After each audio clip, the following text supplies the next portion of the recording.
예수님은 30살에 본격적인 사역을 시작하셨고 이것을 신학용어로 공생애라 말합니다. 그리고 그분의 공생애는 요한으로부터 침례를 받으시는 것으로 시작됩니다. 성경에는 수많은 요한들이 기록되어 있는데 그렇다면 예수님에게 침례를 베푼 요한은 누구일까요? 침례 요한이라고 알려진 이 사람은 마태복음 3장과 마가복음 1장에 등장합니다. 요한은 광야에서 천국에 가까이 왔으니 회개하라고 말하며 사람들에게 침례를 주고 예수님의 사역을 예비했습니다. 그리고 그의 이러한 사역은 이미 구약시대의 이사야 선지자를 통하여 예언된 것이었죠. 또한 요한은 낙타털 옷을 입고 메뚜기와 석청이라는 꿀을 먹고 살았다는 기록으로 봤을 때 자연 생식을 했기에 매우 건강했을 것으로 쓸데없는 소리 하고 있어. 이미 마가와 마태가 침례 요한의 사역과 일생에 대해 설명을 했기에 누가는 이 부분을 과감히 생략하고 그들이 다루지 않은 침례 요한의 출생과 그의 부모에 관한 이야기를 설명합니다. 이처럼 마태와 마가 두 복음서에서 다루지 않았는데 누가복음에만 기록된 내용을 가리켜 누가 특수자료라고 말합니다. 침례 요한의 아버지인 사가랴는 아비야 바녀의 제사장이었고 어머니 엘리사벳은 아론의 자손이었습니다. 당시의 제사장직은 오직 레위 지파 사람들 중에서만 맡을 수 있는 혈연 기반 직책이었고 아론 역시 그러한 레위 지파의 후손이었죠. 따라서 제사장인 사가랴와 아론의 자손인 엘리사벳은 목회자 집안의 자녀들이라고 말할 수 있죠. 다시 말해서 목회자 집안에서 태어난 아들이 현재 목회를 하고 있고 그가 다른 목회자 집안에서 태어난 딸과 결혼한 것이죠. 이 두 사람은 하나님 앞에서 의인이었습니다. 그러나 여기에서 말하는 의롭다는 것은 율법적으로 100% 완전한 사람을 뜻하지는 않습니다. 하나님 앞에서 완전한 사람은 있을 수 없기 때문이죠. 그럼에도 이들을 의인이라고 표현한 이유는 사가랴와 엘리사벳이 하나님의 명령을 온전히 지키고 도덕적으로도 모범을 보이는 삶을 살았기 때문이죠. 이것은 오늘날 우리에게도 요구되는 삶의 모습입니다. 전혀 흠이 없이 완벽할 수는 없지만 그래도 조금 더 나아지려고 노력하는 삶을 살고 사회적으로도 타인에게 좋은 영향력을 끼치며 귀감이 되는 것. 이것이 크리스천이 삶을 대하는 자세입니다. 부탁드립니다. 그런데 안타까운 것은 이렇게 흠이 없이 생활하는 그들 부부에게도 한 가지 문제가 있었습니다. 바로 노년이 되도록 자손이 없다는 것이죠. 당시의 유대 문화적 관습상 자녀가 없다는 것은 큰 문제였죠. 유대인들에게는 자녀가 하나님의 선물로 여겨졌기에 자식이 없다는 것은 큰 수치이자 죄의 형벌로 여겼지요. 그들이 감당해야 하는 고통과 비난과 사회적 편견은 멀리서 찾을 필요가 없습니다. 한국 사회도 마찬가지였기 때문이죠. 몇백 년 전까지 거슬러 올라가지 않아도 됩니다. 개화기와 일제강점기 때도 마찬가지였으며 8, 90년대 당시까지도 자녀를 얻지 못하는 가정에서 여자의 위치와 그들에 대한 처우는 심각할 정도로 좋지 못했지요. 하지만 2000년 전의 중동 문화는 우리보다 훨씬 더 심각했습니다. 여자는 최대한 많은 자녀를 출산해야 했으며 그들에게 인권이나 자유는 존재하지 않았고 그나마 노예보다 조금 더 나은 수준의 존재였기 때문이죠. 이런 사회와 문화 속에서 사는 엘리사벳은 지금까지 자녀가 없었고 이제는 늙어서 출산할 가능성조차 희박했지요. 사가랴가 속한 반열이라는 것은 다윗 왕 때 만들어진 제사장들의 성전 봉사 순서입니다. 다윗은 기존에 있던 편제를 개편해서 아론의 두 아들 엘르아살과 이다말의 자손 중 제비를 뽑아 24개의 그룹을 만들었죠. 그리고 그 반열에 소속된 제사장들은 그룹의 차례가 올 때까지 대기하고 있다가 순서가 되면 1년에 2회 8일씩 총 16일을 섬기게 했고요.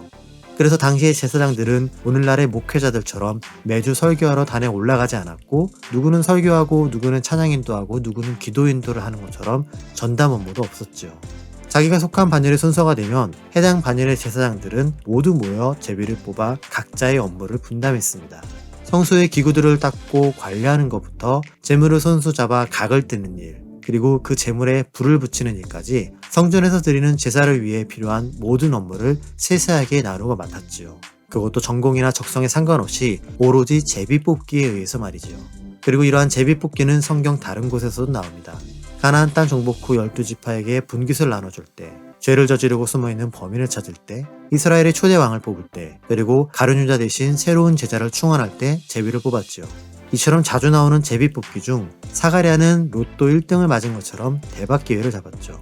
수많은 업무 중 사람들이 가장 부러워할 만한 분향단에 분향하는 업무를 맡은 것이죠.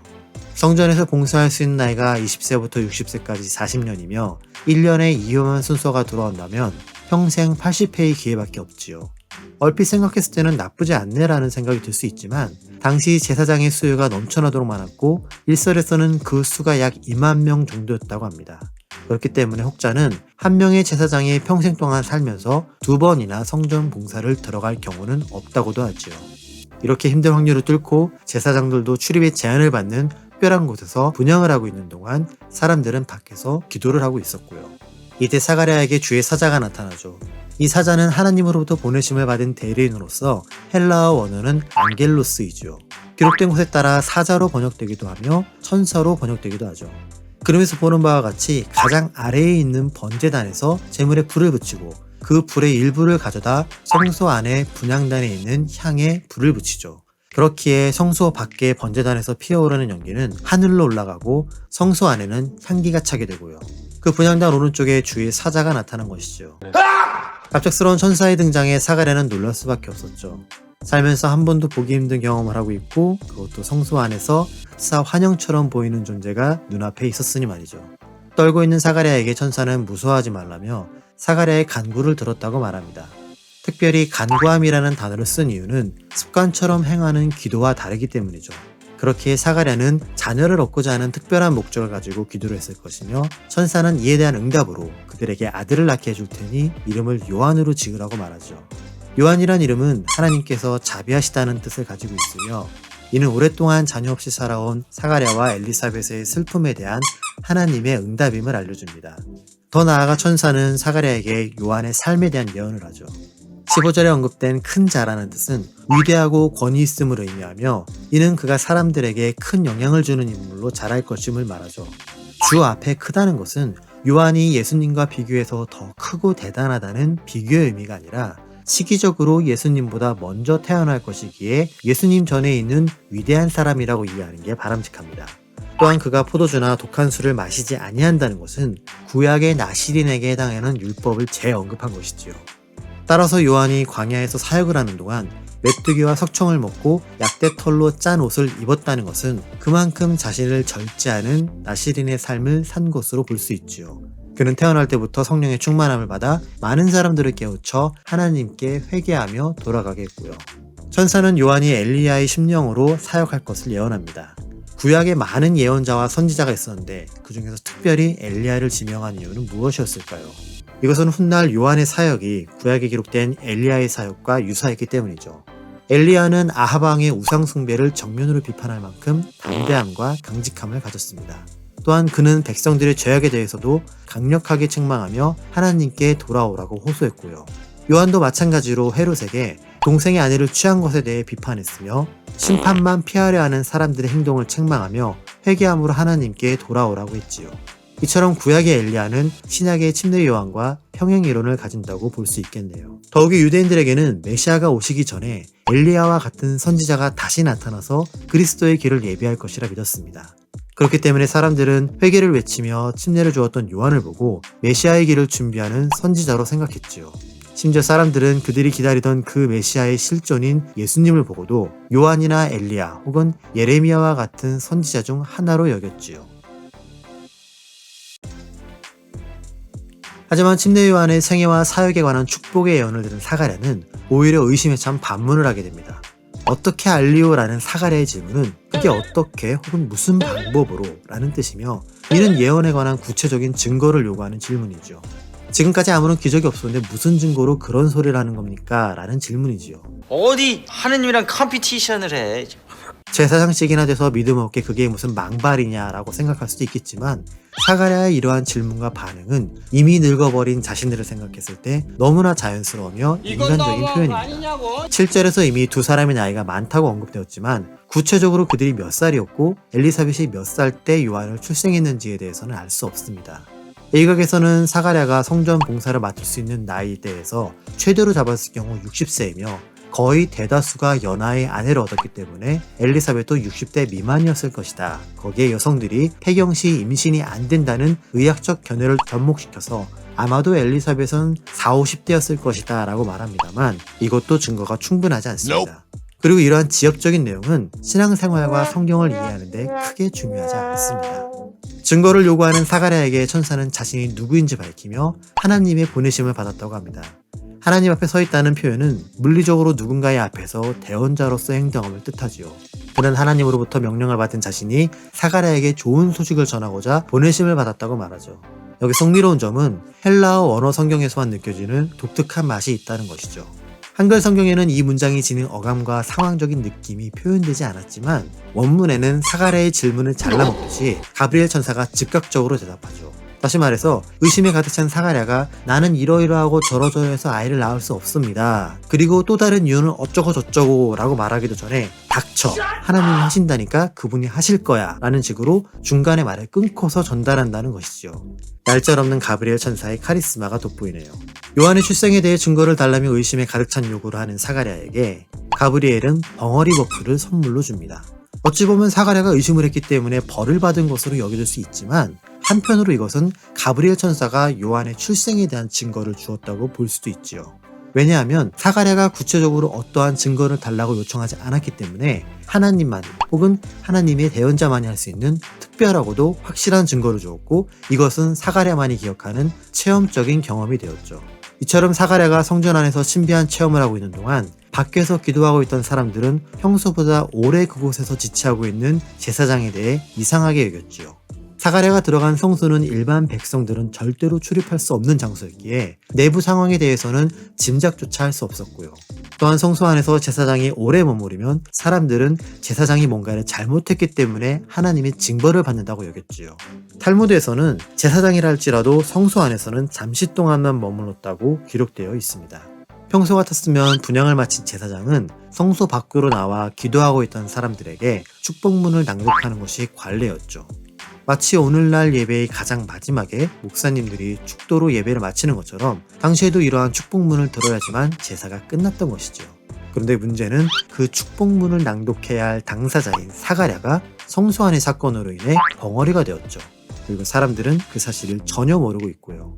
평소에 벙어리도 아니었고 아무런 문제 없이 성소 안에 들어갔던 제사장이 꿀먹은 벙어리가 되었고 이제는 손짓 발짓으로 의사표현을 하고 있네요. 그리고 그곳에 모인 백성들은 사가랴의 이러한 행동이 성소 안에서 그가 특별한 환상을 보았기 때문이라 여겼지요.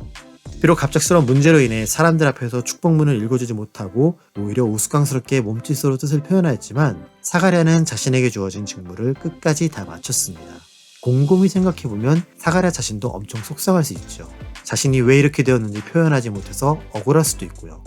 평소보다 자신의 차례에서 더 오래 지체된 것으로 인해 사람들이 오해할 수도 있습니다. 더욱이 자기가 갑작스럽게 말도 못하게 되었기 때문에 그곳에 모인 누군가는 저 사가랴 제사장이 평소에 얼마나 잘못했기에 분향하러 들어가서 벙어리가 되는 벌을 받았겠어 라고 생각하는 사람도 있었을 겁니다. 그러나 사가랴는 그런 것에 대해서 어떻게 반응했다고 기록되어 있지 않습니다. 그저 자신에게 주어진 직무를 다 마치고 집으로 돌아갔다고만 기록되어 있지요. 그리고 요한이 탄생하기까지 10개월의 긴 시간 동안 말 한마디 하지 못하고 듣지도 못하고 살아가죠. 어떻게든 버틸 겁니다. 사가랴와 엘리사벳은 제사장 가문에서 태어나서 결혼했기에 사람들로부터 특별한 부부 혹은 선택받은 가정처럼 여겨졌을 것입니다. 그러나 그들이 살아온 시간이 쉽지만은 않았지요. 그들에게는 자녀가 없었고 이것은 당시 사회 분위기상 온전히 축복을 받지 못하는 것으로 여겨졌고요. 겨우 막판의 로또처럼 잡은 성소 분향의 기회에서 사가랴는 오히려 벙어리가 되고 말죠. 어제까진 사람들이 저들은 제사장이면서 자녀의 축복도 못 받았네 라고 했는데 오늘은 거기에 더해서 하나님께 벙어리 징벌까지 받은 제사장이라는 꼬리표가 달렸지요. 지금까지도 주변에서 사람들의 입에 오르내렸는데 이제는 더 많은 사람들이 사가랴와 엘리사벳에 대해 수군거릴 테지요. 하지만 다음 주의 본문에서 사가랴는 입을 열게 됩니다. 귀가 열리게 되죠. 그리고 아들도 얻게 되고요. 이 모든 것은 하나님이 그들의 삶을 기억하셨기 때문이죠. 그래서 우리에게도 희망이 있습니다. 오늘날 사가랴와 엘리사벳처럼 오랫동안 간구했지만 이루어지지 않고 결론나지도 않은 기도 제목을 가지신 분들, 겉으로 티를 내고 있지는 않지만 내 안에서 응어리져서 그것이 마음의 한이 되신 분들, 이제는 이러한 희망과 한이 풀릴 시간조차 남아있지 않다고 생각하시는 분들, 끝날 때까지 끝난 게 아닙니다. 내가 원하는 방법이 아니라 해서 응답받지 못한 게 아닙니다. 모든 방법이 다 사라졌다고 해서 가능성조차 사라진 것이 아닙니다. 가브리엘 천사가 말한 것처럼 하나님이 하시고자 한다면 하나님이 예정하신 시간에 우리의 생각과 기대와 상식을 뛰어넘어 하나님의 방법대로 응답하실 것입니다.